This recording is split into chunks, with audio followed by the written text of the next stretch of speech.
مولاي صل وسلم دائما ابدا على حبيبك. آپ نے ایاس کا نام سنا ہے؟ یہ معتمد خاص تھا محمود غزنوی کا. وزیر اس سے حسد کرتے ہوتے تھے کہ اس میں کیا خصوصیت ہے کہ بادشاہ اسی کو اہمیت دیتا ہے. ایک دن بادشاہ نے کوئی تربوز کاٹا، کوئی خربوزہ کاٹا یا کوئی اور ایسی چیز تھی، تو جس کو بھی دیا تو وہ کڑوا تھا، تو اس نے چوہی چکھا تو پھینک دیا. اور پھر بلایا یاس کو اور اس کو کاٹ کے اس کی پھانک دی، تو ایسے لطف سے کھانے لگا کہ جیسے اس سے لذیذ کبھی پھل زندگی میں دیکھا نہ ہو. تو سارے اندر ہنس رہے تھے، ایک دوسرے کو آنکھوں سے اشارہ کر رہے تھے، یہ دیکھو بے وقوف. تو بادشاہ رک گیا اور کہا کہ ایاز، یہ جو فروٹ تم نے کھایا ہے یہ میٹھا تھا یا کڑوا؟ کہا بادشاہ سلامت کڑوا. تو کہا پھر اتنے ذوق سے کیوں کھایا؟ کہا کہ اس ہاتھ سے میں نے میٹھی نعمتیں کھائی ہیں، آج کڑوی ملی ہے تو تھوک دوں؟ کہا ایسا نہیں ہو سکتا. تو میاں کڑوا ہو تو وہ بھی قبول کیا جائے، نفس پہ شاک ہو. کڑوی وہ چیز ہوتی ہے جو نفس پہ شاک ہوتی ہے، نفس کرنا نہیں چاہتا، لیکن اس کے باوجود تمہارا دل کہے نہیں یہ مالک کی طرف سے ہے. سخت سردی ہے، گرمی کی شدت ہے، پانی ٹھنڈا ہے اور موسم سرد ہے، پانی گرم ہے اور موسم بھی گرم ہے، رات کا پچھلا پہر ہے، تھکے ہوئے ہیں، لیکن آپ اس کے باوجود بھی اپنے رب کے حکم کو بجا لاتے ہیں. نفس پہ شاک ہے لیکن سینے میں ٹھنڈ ہی نہیں پڑتی جب اس کے حضور سجدہ ریزی نہیں کر لیتے.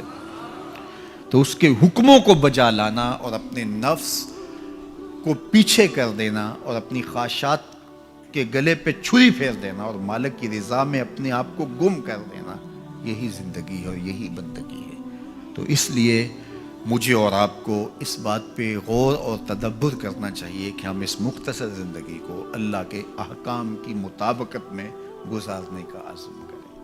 وہ بات چھوٹی سے چھوٹی ہو یا وہ بات بڑی سے بڑی ہو، وہ احکام ہماری زندگی کے اندر نافذ العمل ہو.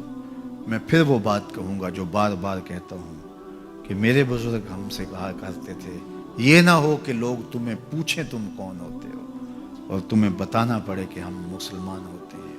فرمایا کرتے تھے صاحب، نہ کسی کو پوچھنا پڑے نہ تمہیں بتانا پڑے، تمہاری وضاحت، تمہارا طرز زندگی، تمہارا انداز معاشرت ایسا خوبصورت ہو، تم دور سے آ رہے ہو لوگ پہچان کے کہیں وہ دیکھو محمد عربی کا غلام آ رہا.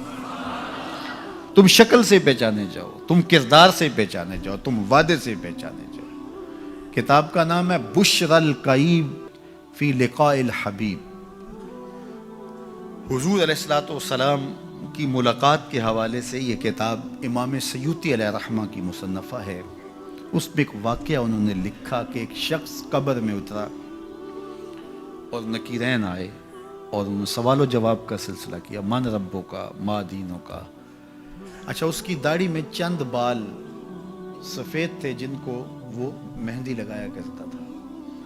تو جب منکر نے کہا کہ من ربوں کا، تو نکیر نے اس کا ہاتھ پکڑ کے پیچھے کھینچتے ہوئے کہا اس سے سوال پوچھ رہا ہے، تو دیکھ نہیں رہا اس کی داڑھی میں اسلام کا نور چمک رہا ہے؟ اس کی داڑھی میں اسلام کا اجالا تمہیں دکھائی نہیں دے رہا؟ تو تمہاری وضع قطعی ایسی ہو کہ فرشتے بھی دیکھیں کہ یہ حضور کا غلام آ رہا ہے، یہ حضور کا نوکر آ رہا ہے. نور آنکھوں میں تو چہروں پہ اجالے ہوں گے، مصطفیٰ والوں کے انداز